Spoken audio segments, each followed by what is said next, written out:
परिचय और संघर्ष। कहानी। राजेश, एक मध्यम वर्गीय व्यक्ति, हर महीने अपने वेतन को जैसे तैसे खींचता है। उसे महसूस होता है कि जितनी भी मेहनत करे, महीने के अंत में उसके पास कभी पैसा नहीं बचता। वह अक्सर अपनी आर्थिक स्थिति को लेकर निराश रहता है।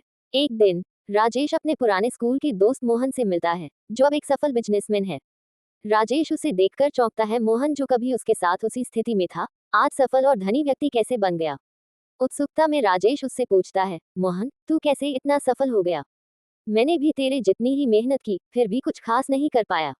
मोहन मुस्कुराते हुए कहता है, राजेश, मैंने अपनी आदतों में कुछ बदलाव किए और कुछ खर्चे बंद कर दिए। इन्हीं छोटे बदलावों ने मेरी जिंदगी को पूरी तरह बदल दिया। पहला खर्च, गैर जरूरी ब्रांडेड चीजें। कहानी। मोहन ने सबसे पहले राजेश को समझाया कि अमीर बनने के रास्ते में सबसे बड़ा रोड़ा होता है गैर जरूरी ब्रांडेड चीजों पर पैसा खर्च करना। लोग अक्सर महंगे कपड़े, जूते, घड़ियां और गैजेट्स सिर्फ दूसरों को दिखाने के लिए खरीदते हैं, लेकिन क्या सच में ये जरूरी होते हैं? ब्रांडेड सामान खरीदने से तुम्हारी जरूरतें नहीं, सिर्फ दिखावा बढ़ता है। यदि तुम सादगी को अपनाओ और सिर्फ वही चीजें खरीदो जो जरूरी हैं, तो तुम्हारे खर्च आधे हो जाएंगे, मोहन ने समझाया। दूसरा खर्च, बाहर का खाना।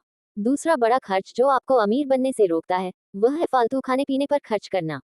मोहन ने राजेश से कहा, तुम बाहर खाने और कैफे में कॉफी पर कितना पैसा खर्च करते हो? ये दिखने में छोटा खर्च लगता है, लेकिन जब ये बार बार होता है, तो बड़ी रकम बन जाती है। मोहन ने बताया कि वह बाहर का खाना और कैफे की महंगी कॉफी छोड़ चुका है और घर के बने साधारण खाने को अपनी दिनचर्या में शामिल कर चुका है। यह न केवल सस्ता है, बल्कि सेहत के लिए भी अच्छा है, उसने कहा। तीसरा खर्च, बेवजह के सब्सक्रिप्शन। तीसरा खर्च जिसे मोहन ने छोड़ा, वह था बेकार सब्सक्रिप्शन। तुम्हारे पास कितने ऐसे सब्सक्रिप्शन होंगे जिनका तुम इस्तेमाल भी नहीं करते? मोहन ने पूछा। मुझे ये एहसास हुआ कि मैं कई ऐसी सेवाओं के लिए पैसे दे रहा था, जिनका मुझे कोई फायदा नहीं था, जैसे जिम की मेंबरशिप, जो मैं कभी इस्तेमाल नहीं करता था, और कई ऑनलाइन स्ट्रीमिंग सेवाएं।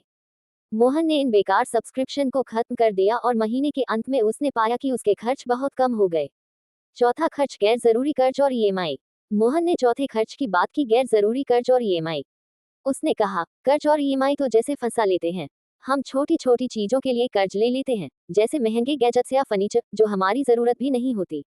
मोहन ने सलाह दी कि कर्ज लेना जरूरी हो तो केवल उन चीजों पर करो जो असल में महत्वपूर्ण हो, जैसे घर या पढ़ाई। गैर जरूरी चीजों के लिए कर्ज लेना आपकी आर्थिक स्थिति को और बिगाड़ देता है। पांचवा खर्च, फिजूल शॉपिंग। मोहन ने आगे कहा, पांचवा खर्च है जो हमें हमेशा गरीब बनाए रखता है, फिजूल की शॉपिंग। ऑनलाइन शॉपिंग और डिस्काउंट का जाल हमें हर बार फंसा लेता है। हम अक्सर ऐसे सामान खरीद लेते हैं जिनकी हमें कोई जरूरत नहीं होती। मोहन ने बताया कि अब वह बहुत सोच समझकर ही खरीदारी करता है और हमेशा ये सवाल करता है, क्या ये सच में जरूरी है? इससे न केवल उसका पैसा बचा, बल्कि उसके घर में अनावश्यक सामान भी नहीं बढ़ा। छठा खर्च, दिखावे के लिए खर्च। मोहन ने कहा, सबसे बड़ा खर्च जो हमें पीछे खींचता है, वह है सामाजिक दिखावे पर खर्च करना। शादी, ब्याह, पार्टियों और अन्य मौकों पर हम लोग सिर्फ दिखावे के लिए भारी भरकम खर्च करते हैं। मोहन ने इस आदत को खत्म कर दिया। उसने अब दिखावे की चिंता छोड़ दी और अपनी जरूरतों पर ध्यान देना शुरू किया। अगर हम दिखावे के बजाय अपनी असली जरूरतों पर खर्च करें, तो अमीर बनने से कोई नहीं रोक सकता, उसने कहा। अंत, सफलता का रास्ता। राजेश अब पूरी तरह समझ चुका था कि इन 6 खर्चों को बंद करके वह भी अमीर बन सकता है। मोहन ने उसे यह सिखाया कि पैसा कमाना केवल मेहनत से ही नहीं, बल्कि समझदारी से खर्च करने से भी होता है।